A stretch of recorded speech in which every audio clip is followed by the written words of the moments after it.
ಜೈ ಭೀಮ್ ಸ್ನೇಹಿತರೆ. ವಿಷಯ ಉತ್ತರಾಖಂಡ್ ಹಲ್ವಾನಿಯಲ್ಲಿ ಒಂದು ಸಾರ್ವಜನಿಕರ ಸಭೆಯಲ್ಲಿ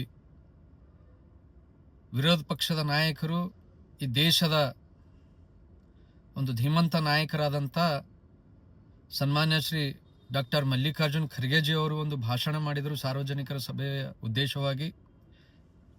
ಅವರು ಭಾಷಣ ಮಾಡಿ ಬಂದ ನಂತರ ಆ ಜಾಗವನ್ನು ಶುದ್ಧೀಕರಣಗೊಳಿಸಿ ಹೋಮ ಹವನವನ್ನು ಮಾಡಿ ಒಂದು ಸಮಾಜದಲ್ಲಿ, ದೇಶದಲ್ಲಿ ಒಂದು ಎಲ್ಲರ ಮನಸ್ಸಿನಲ್ಲಿ ವಿಷ ಬಿತ್ತುವಂಥ ಕೆಲಸವನ್ನು ಮಾಡಿದರೆ ಮನುವಾದಿಗಳು. ಇಂಥ ಮನುವಾದಿಗಳು ಎಷ್ಟು ದಿವಸ ಇನ್ನೂ ನಿಮ್ಮ ಮನಸ್ಸಲ್ಲಿ ಆ ಕಿಚ್ಚು, ಆ ಗಲೀಜ್ ಗುಣ ಇನ್ನೂ ಎಷ್ಟು ದಿವಸ ನೀವು ಇಟ್ಕೋತೀರಾ ಅನ್ನೋದು ನಮಗಂತೂ ಅರ್ಥ ಆಗ್ತಾ ಇಲ್ಲ.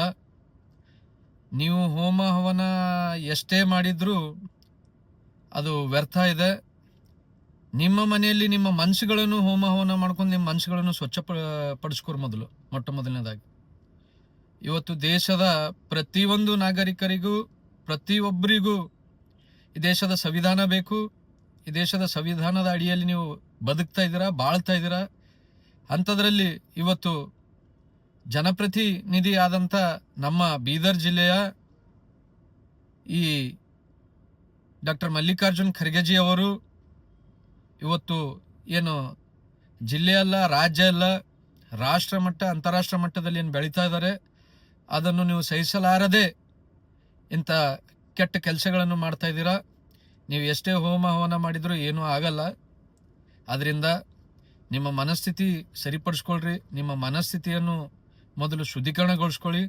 ಆ ನಂತರ ಏನು ಶುದ್ಧೀಕರಣ ಮಾಡಬೇಕೋ, ಏನು ಮಾಡಬೇಕು ಅನ್ನೋದು ವಿಚಾರವನ್ನು ಮಾಡ್ರಿ. ಇವತ್ತು ಈ ದೇಶದ ದೊಡ್ಡ ಪ್ರಮಾಣದಲ್ಲಿ ಒಂದು ದಲಿತ ಸಮುದಾಯದ ನಾಯಕರಾದಂಥ ಸನ್ಮಾನ್ಯ ಶ್ರೀ ಡಾಕ್ಟರ್ ಮಲ್ಲಿಕಾರ್ಜುನ್ ಖರ್ಗೆಜಿ ಅವರಿಗೆ ನೀವು ಏನಿದು ಮಾಡಿದ್ರಿ ಅಪಮಾನ, ಇದು ಕೂಡಲೇ ನಾವು ಆಲ್ ಇಂಡಿಯಾ ಪ್ಯಾಂಥರ್ ಸೇನಾ ಬೀದರ್ ಜಿಲ್ಲಾ ಘಟಕ ವತಿಯಿಂದ ಹಾಗೂ ಕರ್ನಾಟಕ ರಾಜ್ಯ ಘಟಕದ ವತಿಯಿಂದ ನಾವು ಇದನ್ನು ಖಂಡಿಸ್ತೇವೆ.